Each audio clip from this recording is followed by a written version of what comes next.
नमस्कार नमस्कार और नमस्कार। कैसे सभी के सभी बता दीजिए, एक बार स्क्रीन पे आते हैं, फिर रुकिए जरा।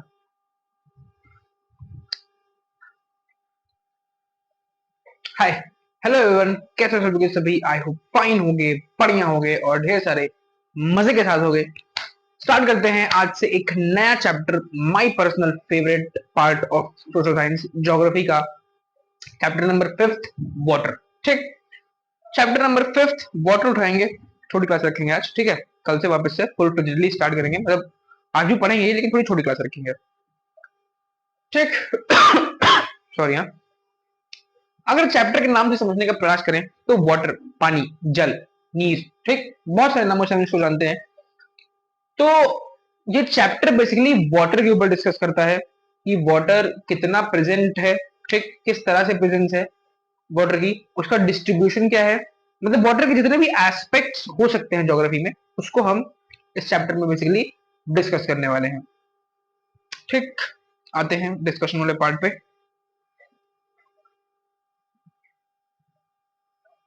When you think of water, what images come to your mind? You think of rivers, the waterfalls, the pitter patter of raindrops, water in your taps. ठीक, अगर हम बात करें वाटर की यानी कि पानी की, तो पानी नाम लेते ही हमारे दिमाग में एक पिक्चर क्रिएट होती है। ठीक, वो पिक्चर अलग अलग क्रिएट होती है किसी के माइंड में। जैसे कुछ लोग के माइंड में एक वाटरफॉल की इमेज क्रिएट होती है, कुछ लोग के माइंड में जो टैप वाटर आता है उसकी इमेज क्रिएट होती है, कुछ लोग के माइंड में लेक्स की इमेज क्रिएट होती है। ठीक, तो ये वाटर जो टर्म है, इससे हम सब एसोसिएट कर सकते हैं, क्योंकि water is everywhere around us. ठीक, हमारे आसपास हर जगह हमको पानी देखने को मिल जाता है। तो जैसे ही हम वाटर टर्म यूज करते हैं तो हमारे दिमाग में अलग अलग इमेजेस क्रिएट होने लगती हैं। Children love to float paper boats in rain puddles. By noon the puddles vanish. Where does the water go? ठीक, तो कहा गया है कि जब बारिश का मौसम होता है, जैसे अभी चल रहा है, ठीक, यहाँ तो मतलब मेरे घर के बाहर तो बहुत तेज बारिश हो रही है भाई, खतरनाक सी। ठीक, तो जब भी ऐसा बारिश का मौसम होता है तो बच्चे क्या करते हैं कि वो कागज की बोट बना के और वो चलाते हैं। ठीक, लेकिन कुछ टाइम के बाद जब वो वाटर वैनिश होता है तो वो बोट वहां पर पड़ी मिलती है और वाटर गायब हो जाता है। तो पानी जाता कहाँ है? ठीक, सवाल है। वैसे इससे बहुत अच्छी स्टोरी आ गई। हम लोग छोटे थे ना, तो हम लोग जब सुबह स्कूल पहुंचते थे, जब किसी दिन बारिश होती थी, तो ऐसा होता था कि रात से बारिश स्टार्ट होती थी और सुबह तक होती थी। ठीक, तो अब हम लोग सुबह जल्दी पहुंचते थे और जल्दी पहुंच के हम लोग का जो स्कूल था उसका ग्राउंड थोड़ा सा नीचे था, मतलब क्लासेस थोड़ी ऊपर थी, ग्राउंड थोड़ा नीचे था। वो ग्राउंड में पूरा पानी भर जाता था कभी कभी। तो हम लोग जल्दी पहुंच के वो बोट चलाते थे। मतलब कहते हैं ना वो कि जब आप बच्चे होते हो तो आपके जो दिन होते हैं वो बहुत अच्छे गुजरते हैं। तो वन सच इंसिडेंट। ठीक।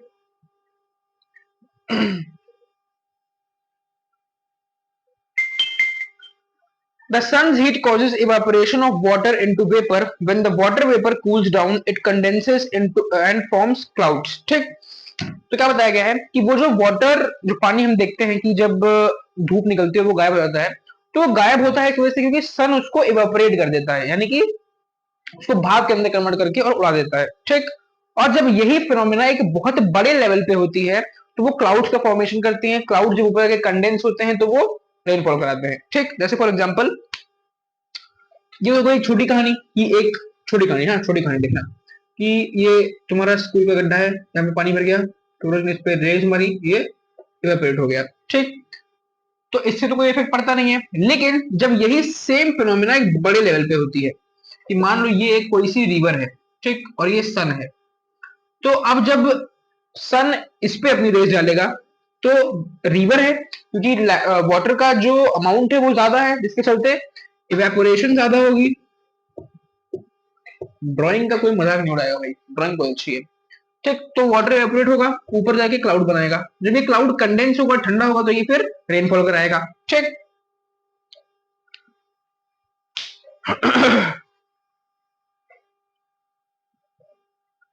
From here it may fall on the land or sea in the form of rain, snow or sleet. ठीक, तो जब वाटर ऊपर कंडेंस होगा, जब क्लाउड कंडेंस होंगे तो बारिश करेंगे, वो बारिश यहाँ पे लैंड पे हो सकती है या तो फिर ओशियंस में हो सकती है, इन फॉर्म ऑफ स्नो हो सकती है, in form of rain water हो सकती है, किसी भी तरह से हो सकती है। ठीक, the process by which water continually changes its form and circulates between oceans atmosphere and land is known as the water cycle. ठीक, तो अब एक टर्म का यूज किया गया है,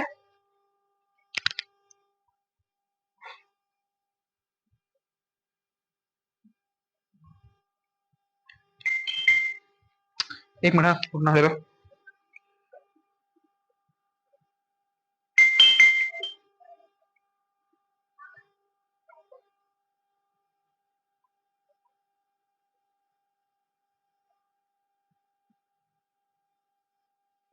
ठीक, एक टर्म का यूज किया गया है वाटर साइकिल। ये वाटर साइकिल टर्म बेसिकली क्या होती है, तो जैसे हमने यहाँ पे क्या देखा इस वाले केस में कि एक बड़ा सा रिवर था, उस बड़े से रिवर में इवेपोरेशन हुआ, इवेपोरेशन का वाटर क्लाउड बना, क्लाउड जब कंडेंस हुआ तो उसने वापस से रेनफॉल की, वाटर रिस्टोर हो गया। यही जो फिनोमेना होती है कि वाटर अपना एक फॉर्म चेंज करके किसी दूसरे फॉर्म में कन्वर्ट होता है, फिर उस फॉर्म से वापस अपने फॉर्म में आता है, मतलब कि किसी ना किसी फॉर्म में वाटर जिस, जैसे मान लो कि ये रिवर है, रिवर से गया क्लाउड में बना, क्लाउड से फिर लैंड पे आया, लैंड से फिर ओशन में चला गया। ठीक, तो ये जो पूरी साइकिल होती है वाटर के रिप्लेनिश होने की, यानी कि वाटर के एक फॉर्म से दूसरे फॉर्म में कन्वर्ट होकर, लेकिन वाटर के एक फॉर्म से दूसरे फॉर्म में कन्वर्ट होना, लेकिन उसका वेस्टेज ना होना, वेस्टेज इन द सेंस कि जितना वाटर का अमाउंट कन्वर्ट हुआ है उतना वापस हमको मिल जाए। इस तरह की जो साइकिल होती है, जो साइकिल बनती है, उसको कहते हैं वाटर साइकिल। ठीक, जैसे एक वाटर साइकिल इस केस में भी बन रही है कि रिवर से पानी क्या हो रहा है, इवेपोरेट हो रहा है, इवेपोरेट होकर क्लाउड फॉर्म कर रहा है, क्लाउड कंडेंस हो रहा है, तो रेनफॉल हो रही है। ठीक, तो वाटर जिस फॉर्म से निकला था अल्टीमेटली उसी फॉर्म में आके हमको मिल गया। ठीक, तो यहाँ पे भी वाटर साइकिल फॉलो हो रही है। वाटर साइकिल समझ में आया क्या होता है?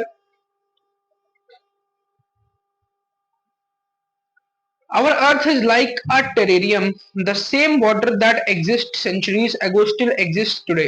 The water used to irrigate a field in Haryana may have flowed down the Amazon River and 100 years ago. ठीक, तो कहा गया है कि हमारा जो अर्थ है वो एक टेरेरियम की तरह है, यानी कि एक ऐसा बाउल जहां पे पानी स्टोर होकर रहता है।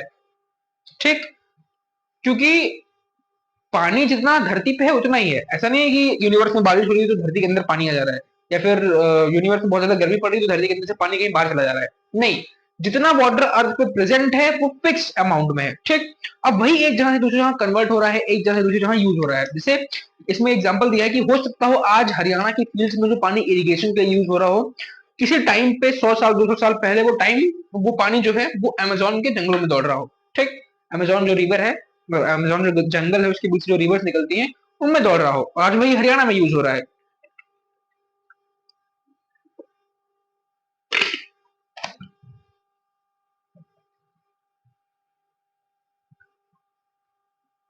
The major sources of fresh water are the rivers, ponds, springs and glaciers. The ocean bodies and the seas contain salty water. ठीक, तो जो यूजेबल सोर्सेज ऑफ वाटर है हमारे लिए, जहां से हम यूजेबल वाटर एक्सट्रैक्ट करते हैं, अभी यूजेबल वाटर क्या होता है अभी इसमें बताऊंगा मैं। ठीक, तो जो पानी हम यूज कर सकते हैं वो पानी जहां से हम एक्सट्रैक्ट करते हैं उसके सोर्सेस ग्लेशियर्स हो गए, लेक्स हो गए, पॉन्ड्स हो गए, ये सारे। ठीक, और वहीं पे बात करें ओशंस की, तो ओशियंस सॉल्ट वाटर कंटेंट, उनमें सॉल्ट वाटर होता है। The water of the ocean is salty और saline as it contains large amount of dissolved salts. Most of the salt is sodium chloride or the common table salt that you eat. ठीक, तो salt water salty क्यों होता है? अब कुछ बच्चे, चालाक बच्चे यहाँ पे आएंगे दिमाग लगाएंगे, सर हम ही तो थे जो ओशंस में गए थे, वहां पे नमक घोल के चले आए थे। नहीं भैया, ऐसा नहीं होता है। ओशन वाटर जो होता है वो सॉल्टी बेसिकली इस वजह से होता है क्योंकि ओशन में सॉल्ट कंटेंट पाया जाता है। ओशन वाटर जो होता है उसमें सॉल्ट कंटेंट पाया जाता है, वो सॉल्ट कंटेंट किसी ने मिलाया नहीं है, वो सॉल्ट कंटेंट उसके अंदर पाया ही जाता है। ठीक, मेन जो सॉल्ट कंटेंट उसके अंदर पाया जाता है वो सोडियम क्लोराइड पाया जाता है, जो हमारा घर पे टेबल सॉल्ट जो सफेद नमक यूज करते हैं वो, काला नमक मतलब। अब बात करते हैं distribution of water bodies. We all know that 3/4 of the earth surface is covered by water. If there is more water than land on the earth, why do so many countries face water scarcity? हाँ भाई, अब आओ, एक important topic और दिमाग घुमा देने वाला topic, distribution of water bodies. ठीक, वाटर बॉडीज का डिस्ट्रीब्यूशन अगर समझे हम, तो हम ये जानते हैं, हमने बचपन में पढ़ा है, बचपन मतलब तुम तो अभी अपने बचपन में ही हो, लेकिन सिक्स क्लास में हमने पढ़ा है कि 1/3 ऑफ अर्थ जो है वो क्या है, वो भैया वाटर है। तो फिर भी हमारी सरकार क्यों चिल्ला रही है कि पानी बचाओ, जब लैंड 1/4 पार्ट है और वाटर 1/3 पार्ट है, यानी कि लैंड से ज्यादा पार्ट वाटर का है, फिर पानी बचाना क्यों है? ठीक, तो उसका बहुत सिंपल सा रीजन है कि ये 1/3 पार्ट जो वाटर का देख रहे हो ना, ये 1/3 पार्ट नहीं है। हैं सर, के पागल हो गए क्या? कुछ खा पी के हो गया? नहीं नहीं, खा पी के नहीं आया हूं। देखो, टोटल अमाउंट ऑफ वाटर जो अर्थ पे प्रेजेंट है वो 1/3 है।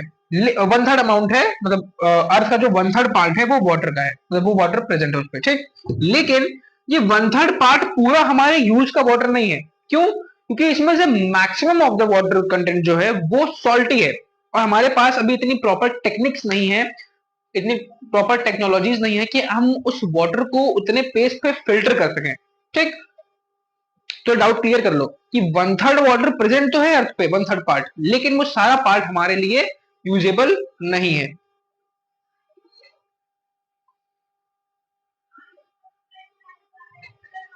Is all the water on earth available to us? The following table gives the distribution of water in percentage, ठीक।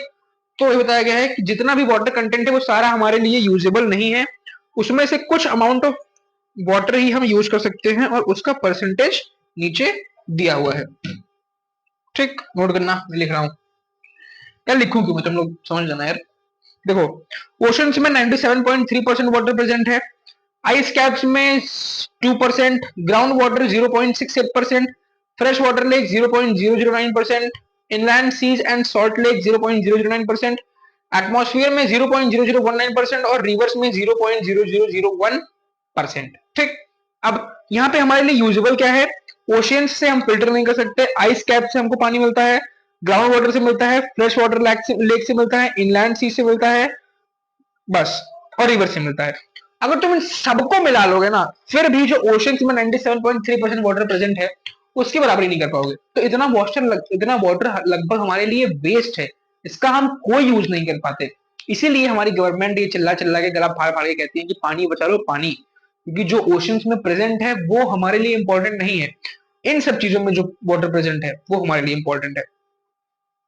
Water distribution can be demonstrated by a simple activity, ठीक। एक activity दी है हमारे अर्थ पे हमारे यूजेबल कितना वाटर प्रेजेंट है उसको बताने के लिए, ठीक। तो कहा गया है कि एक बाउल, मतलब ये एक्टिविटी मैंने पढ़ रखी है, मैं तुमको बता देता हूँ। ये बताया गया है कि एक बाउल पानी ले लो, उस बाउल पानी में से 2 चम्मच पानी निकाल के किसी दूसरे बाउल में डाल दो, तो वो पूरे बाउल में से 2 चम्मच पानी निकाल के दूसरे बाउल में डाला है ना, वही अमाउंट ऑफ यूजेबल वाटर हमारे लिए प्रेजेंट है, वही अमाउंट ऑफ यूजेबल वाटर हमारे लिए प्रेजेंट है, ठीक। अब ये केस स्टडी पढ़ लेना, ठीक। नेक्स्ट टॉपिक है हमारा ओशन सर्कुलेशन, ठीक। ओशन सर्कुलेशन वाला टॉपिक हम कल उठाएंगे, ठीक है। बाप रे, क्वेश्चन भी निकला ही है, ठीक है। तब तक अपना ध्यान रखो, मुस्कुराते रहो, मिलते हैं नेक्स्ट क्लास में। Bye bye bye.